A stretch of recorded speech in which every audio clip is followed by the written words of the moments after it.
Materials Development by Alma Sánchez Linares and Yareni Arena Sánchez.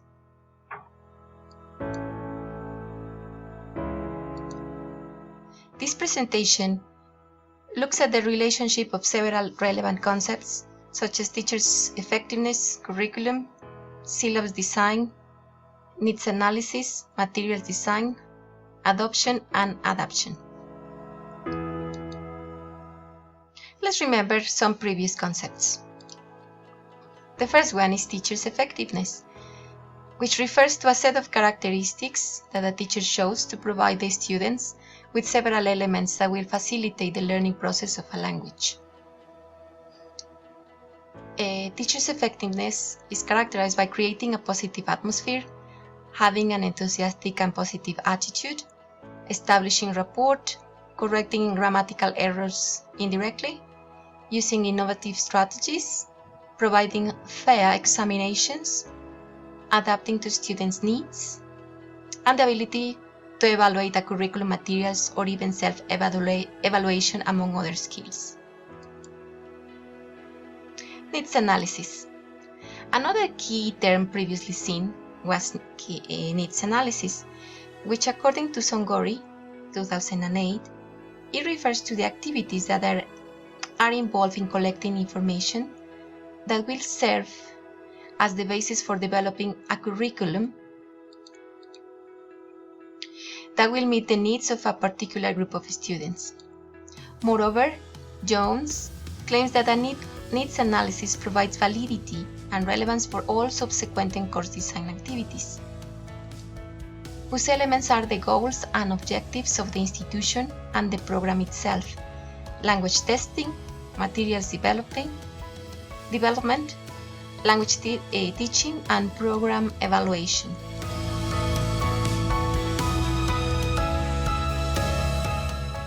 The concept of syllabus was also previously discussed, as Núñez and Telles state that designing a syllabus requires precise knowledge about the central role of learners, the social context factors, the learning and teaching processes, as it aims at communicating to students what the course intends to be, the reasons for teaching it, its destination, and the requirements to pass it. Materials development. After this review, we need to focus on materials development and point out some fundamental definitions and features regarding what materials are, how to adapt and design them, and under what circumstances it is suitable to do it.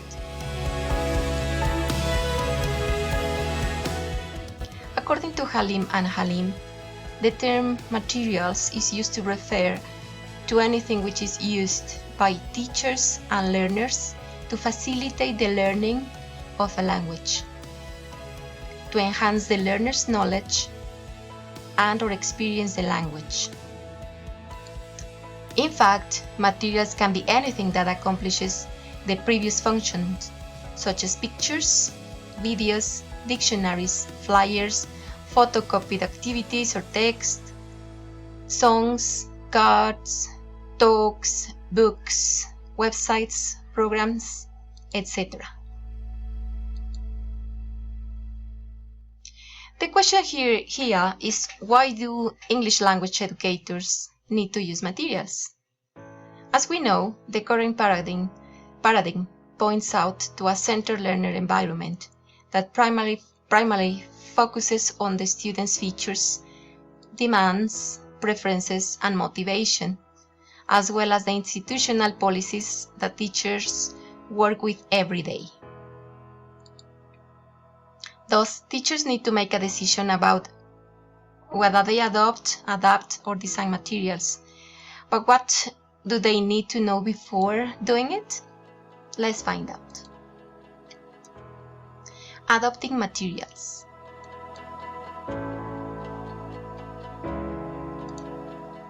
According to Halim and Halim, textbooks are the most common English language materials that are frequently adopted, as they can be imposed by their school policies, which mostly don't allow them to make any change with them, or they can be practical for novice or unskilled teachers.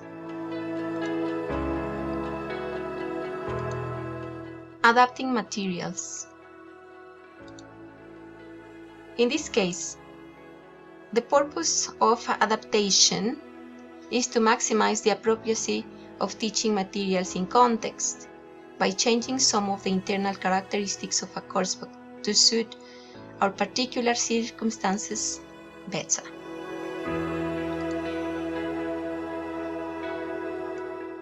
Designing materials. Núñez and Telles claim that developing materials to enhance teachers' pedagogical practices involves reflection and practice. In other words, teachers must combine their reflections with actions in order to search or develop helpful materials to fulfill their learners' characteristics, preferences, goals, styles, and expectations towards the language learning.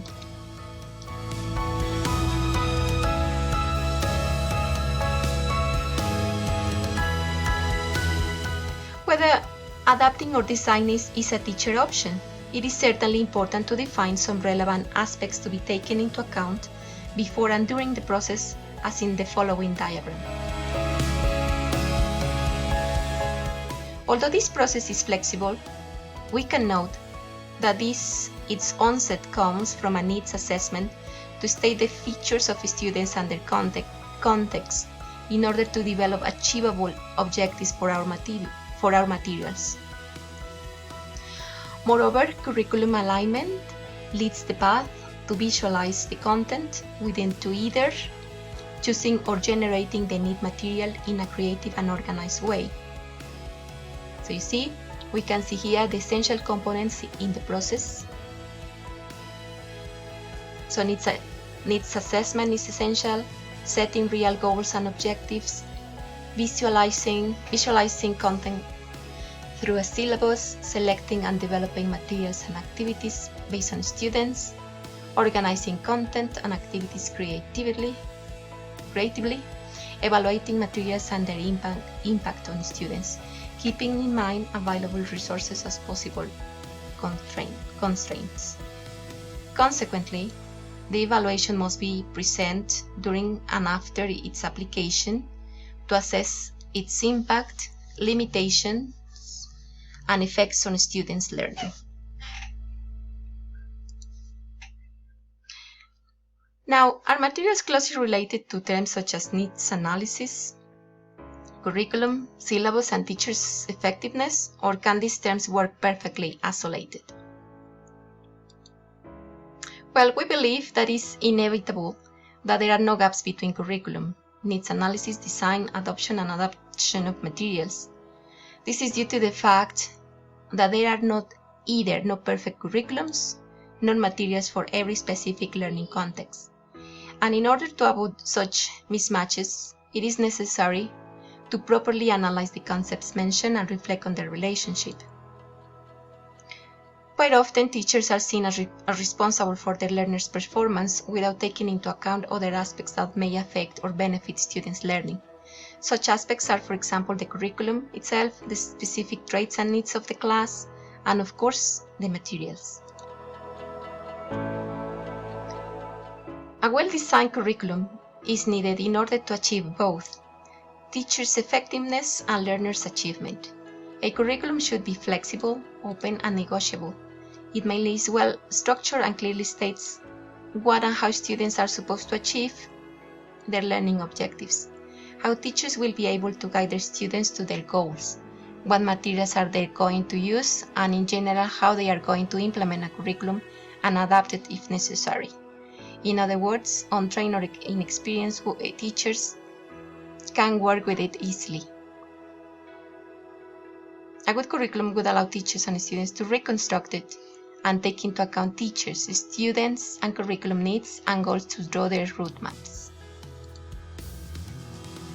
Needs analysis is not only to find out what the learners and teachers want and need, but also what they lack. If the wants, needs, and lacks are not fully investigated and gathered, the results regarding materials will be a set of design aids for teaching without a purpose and no meaning.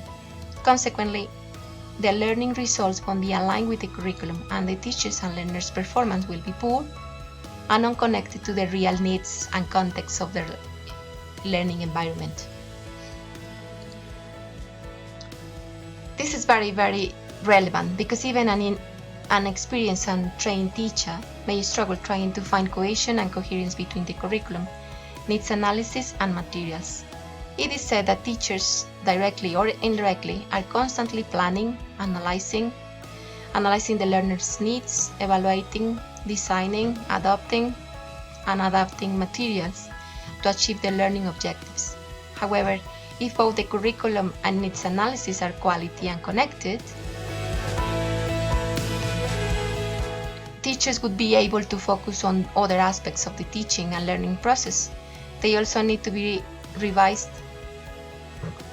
Besides, they will have the opportunity to work with materials properly developed, which will positively impact on language learners and teachers' performance. All in all, the terms explored so far, teachers' effectiveness, curriculum, needs analysis, and materials, have an interdependent relationship. Each of them affect or benefit each other, and they should always be connected to the reality or the specific teaching and learning context. Reducing the mismatch between the concepts review is feasible if a good and professional needs analysis is conducted when designing a curriculum, when we also design materials, or when we adopt or adapt them. Thank you very much. We hope you enjoyed this presentation. Here are some references for you. Thank you.